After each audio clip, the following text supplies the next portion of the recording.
और आइए सीधे लिए चलते हैं आपको उत्तराखंड विधानसभा, जहां पर इस समय सांसद प्रेमचंद बोल रहे हैं।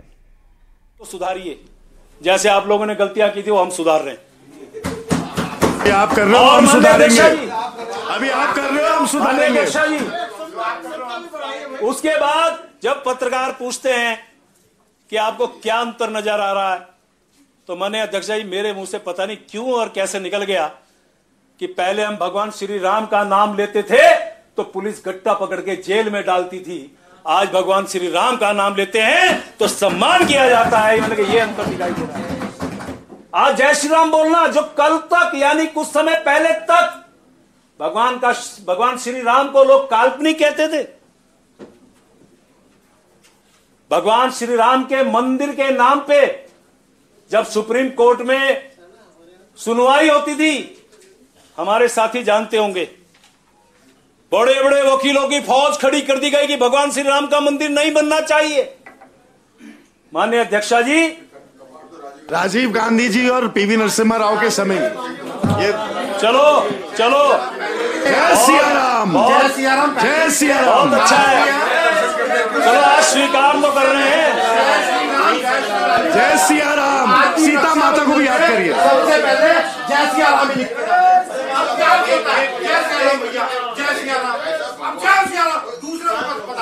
आपस में तय कर लो पहले कौन बोलेगा।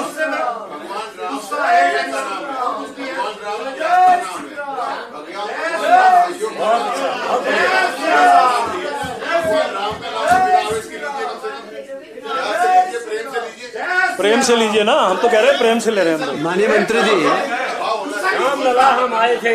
एक मिनट माननीय अध्यक्ष जी, अरे माननीय अध्यक्ष जी, माननीय अध्यक्ष जी, ये बदलाव देख के बहुत प्रसन्नता हो रही है।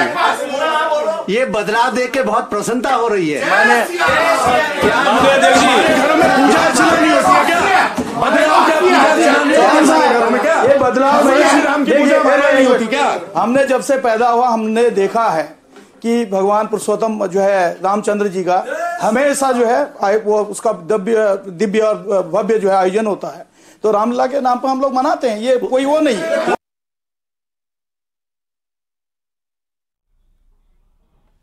बदलाव आ रहा है। माननीय अध्यक्षा जी, माननीय अध्यक्षा जी, भगवान राम ने टेंट में रह के लड़ाई लड़ी और वो उनको तो बाहर कर दिया है। माननीय अध्यक्षा जी, भाई हमारे आज भगवान श्री राम का नाम ले रहे हैं, हमें बहुत अच्छा लग रहा है। अभी हमारे राजनीतिक स्वार्थ नहीं ढूंढते, हमारा स्वार्थ है वोट, हमारा स्वार्थ नहीं है। हमारे देखिए, यदि स्वार्थ की बात होती तो यूसीसी बहुत पहले आ गया होता। स्वार्थ यदि आप लोग नहीं करते तो यूसीसी बहुत पहले आ गया होता। नहीं, मैं हमारे माननीय धामी साहब,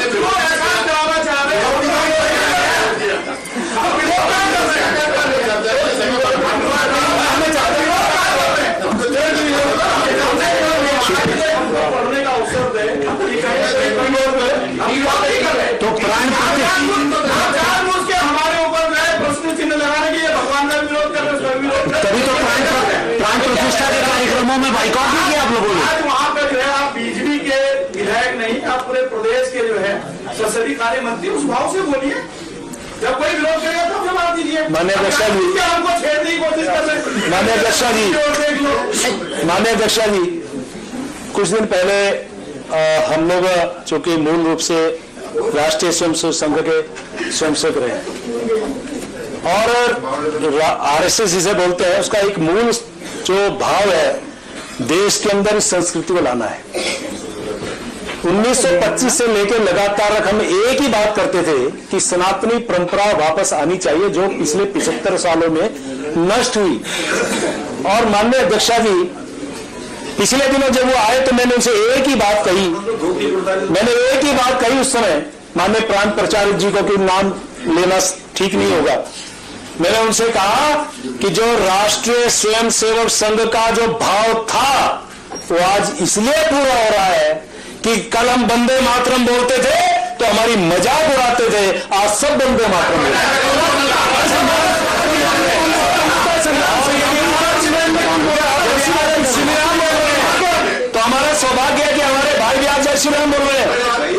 सौभाग्य ये आप सारे काम पूरे करें। ये 1986 की बात कर रहे हैं माननीय अध्यक्षा जी, तो 1986 के बाद भव्य मंदिर क्यों नहीं बनाया, ये मेरे साथी बता दें। क्यों नहीं साल में सुप्रीम कोर्ट ने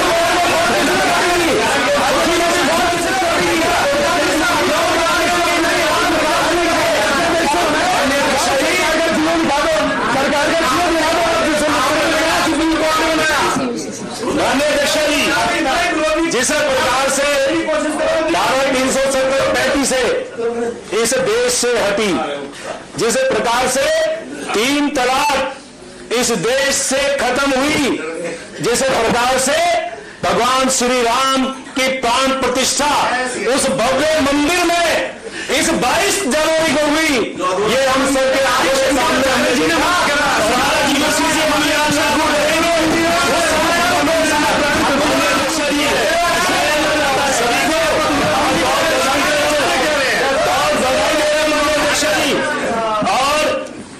बोलने को बहुत कुछ कहा जा सकता है, मेरे तमाम साथियां बोलेंगे, लेकिन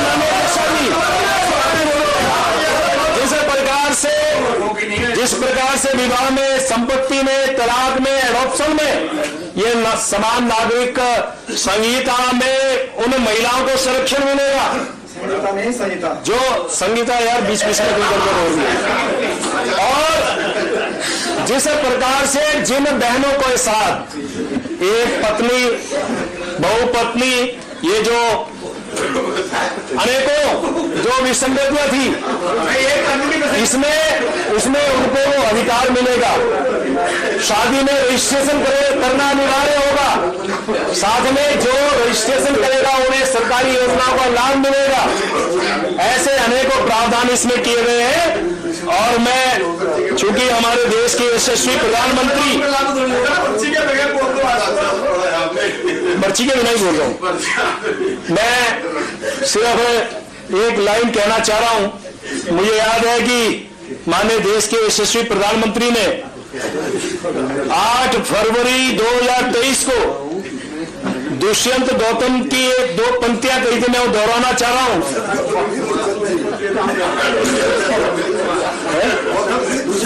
दुष्यंत जी की, तुम्हारे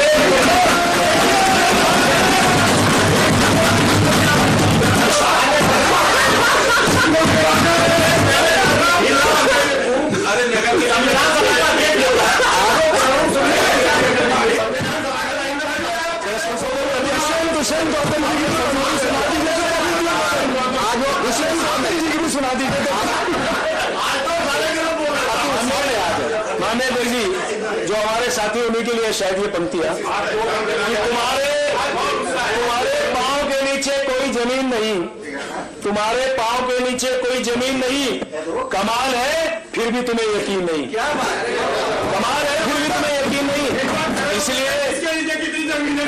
इसलिए और 9 फरवरी 23 को ये बात फिर उन्होंने कही थी कि कीचड़ उनके पास था, मेरे पास गुलाल, कीचड़ उनके पास था, मेरे पास गुलाल, जो भी जिसके पास था उसने दिया उछाल। माननीय अध्यक्षा जी, इन्हीं शब्दों के साथ मैं माननीय मुख्यमंत्री जी को बहुत बहुत बधाई दे रहा हूं कि उन्होंने जो देश के अंदर एक यूसीसी लाके एक इतिहास बनाने का काम किया। हम सारे यहाँ आनंदित हैं, बहुत खुश हैं, बहुत गौरवान्वित हैं। ये जो भवन है ये भी साक्षी बनेगा, और जब 6 फरवरी का दिन आएगा, उसी प्रकार जैसे 22 जनवरी का दिन आएगा पूरा देश खुशियां मनाएगा, उसी प्रकार 6 फरवरी का दिन आएगा, ये प्रदेश खुशियां मनाएगा, देश खुशियां मनाएगा। इसी प्रकार से मैं आपको धन्यवाद दे रहा हूं, और माननीय मुख्यमंत्री जी को बधाई के साथ अपनी बात को खत्म कर रहा हूं। बहुत बहुत धन्यवाद। जय हिंद, जय भारत, जय भारत। माननीय नेता प्रतिपक्ष, माननीय नेता प्रतिपक्ष, माननीय अध्यक्ष जी, जब माननीय मुख्यमंत्री जी प्रातः इस विधेयक को प्रस्तुत कर रहे थे, उस दौरान मैंने आपसे भी निवेदन किया था, अपेक्षा की थी, जो विशेषज्ञ समिति की जो रिपोर्ट है, विधेयक से पहले उसको सदन के पटल पर रखा जाए तो बेहतर होगा। और उस मसौदे के आधार पर पटलों पर रखे जाने के पश्चात हम उन दोष के आधार पर निश्चित रूप से चर्चा कर पाते, लेकिन जारी है जहां पर हंगामा लगातार चल रहा है। मेरे साथ मेरे सहयोगी बने हैं इस पर दीपांकर भट्ट, और जानकारी के साथ सीधे रुख करेंगे दीपांकर की तरफ। दीपांकर, सदन की कार्रवाई दिखा रहे हैं हम, यूसीसी बिल पर सदन में चर्चा हो रही है, लेकिन हर बार ये चर्चा जो है बहस में तब्दील हो जा रही है।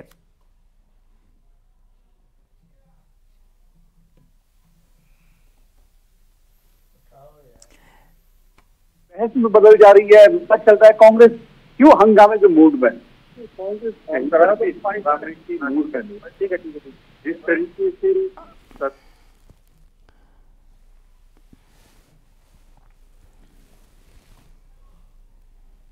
मंत्रणा की बैठक में कहते हैं कि हम बहुमत के आधार पर जो है सब चीजें पारित करा देंगे, तो फिर कार्य मंत्रणा या विधानसभा सत्र आहूत करने की क्या आवश्यकता है।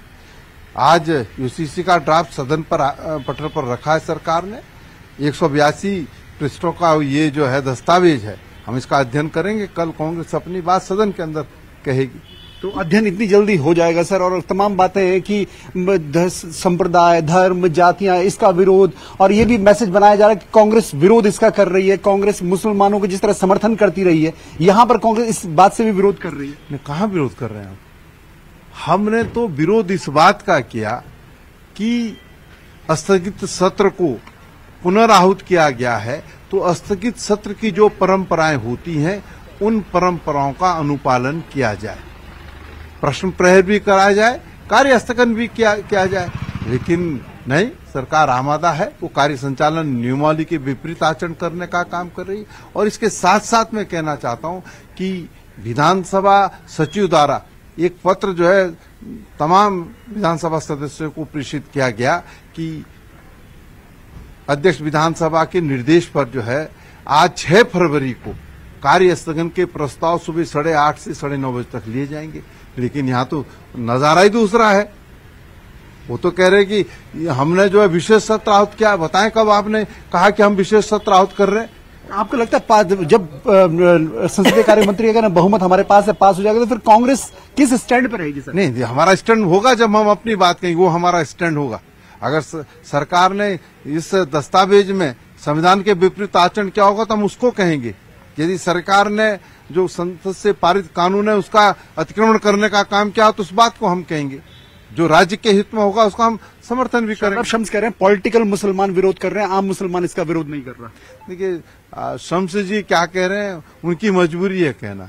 तो ये कांग्रेस ने प्रीतम सिंह को आपने सुना कंचन यहाँ पर, जिनका साफ तौर पे कहना है कि हम जवाब देंगे, सदन में जवाब देंगे, और जो कुछ यूसीसी पर कहना होगा हम सदन में कहेंगे। कंचन जी बिल्कुल, देखिए कांग्रेस की तरफ से अभी जो बताया गया प्रीतम सिंह जी की तरफ से कि हम कल इस पर चर्चा करेंगे, आज इसके ऊपर अध्ययन करेंगे, लेकिन सवाल ये जरूर बनेगा कि इतने समय से जो इसके ऊपर चर्चा हो रही थी, वहां बहस छिड़ी हुई थी और कांग्रेस ने एक बार भी अपने पत्ते नहीं खोले, ना पक्ष ना विपक्ष, ना इसका समर्थन ना इसके असमर्थ, इससे कोई भी एक ऐसी बात नहीं बोली जो ये बताती हो कि आखिर कांग्रेस का स्टैंड क्या है।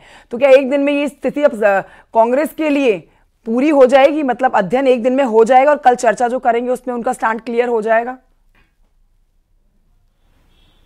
ये बड़ा सवाल है। मतलब राजेश शुक्ला कांग्रेस कह रही है कि एक दिन में हम इसको देखेंगे और हम इसका अध्ययन करेंगे, फिर हम इस पर चर्चा करेंगे, लेकिन समय उन्हें मिला, उनका कहा आपने मसौदा भी बीजेपी ने उन्हें प्रोवाइड नहीं करवाया, मसौदा मिला होता तो पहले चर्चा कर लेते। नहीं, मेरा आपने उन्हें एक तरीके से गुमराह किया। नहीं, बिल्कुल गलत बात है ये, तथ्यहीन बात है ये, और सच बात यह है कि उनके पास इसके विरोध में कहने के लिए कुछ नहीं है।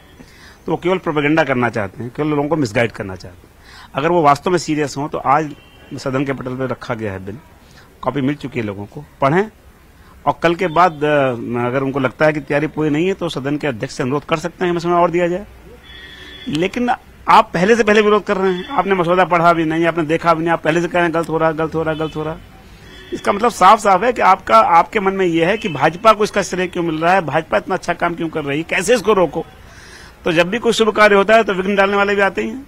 तो ये शुभ कार्य है, कंचन जो राजेश शुक्ला का कहना है, किच्छा से पूर्व विधायक रह चुके हैं बीजेपी के, कि शुभ कार्य है और बीजेपी इसका क्रेडिट लेगी क्योंकि ये बीजेपी ने किया है। और अब ये जाहिर तौर पर लोकसभा का चुनाव है, उसमें भी मुद्दा बनेगा, देश के दूसरे राज्य अगर इसको इंप्लीमेंट करते हैं तो वहां भी मुद्दा बनेगा। और बीजेपी का एक कोर एजेंडा रहा है जो उत्तराखंड की देवभूमि से पूरा होने जा रहा है। कंचन, बिल्कुल, ये एक बहुत बड़ा आप कहिए 2022 में जो वादा किया गया था प्रदेश से, वो वादा पूरा हो गया है। देखिए दीपांकर, यहाँ धन सिंह रावत ने कहा कि छोटे प्रदेश ने बड़ा धमाका कर दिखाया है, और वाकई में छोटे प्रदेश ने एक बहुत बड़ा काम कर दिखाया है, क्योंकि अब उत्तराखंड के ऊपर पूरे देश की आज नजरें थी और एक बड़ा कदम यूसीसी के ऊपर उत्तराखंड ने ले लिया है। अब और राज्यों को भी यहाँ से जरूर सीख मिलेगी और हो सकता है जल्दी हमें और राज्यों में भी यूसीसी लागू होते हुए दिख जाए। बहुत शुक्रिया।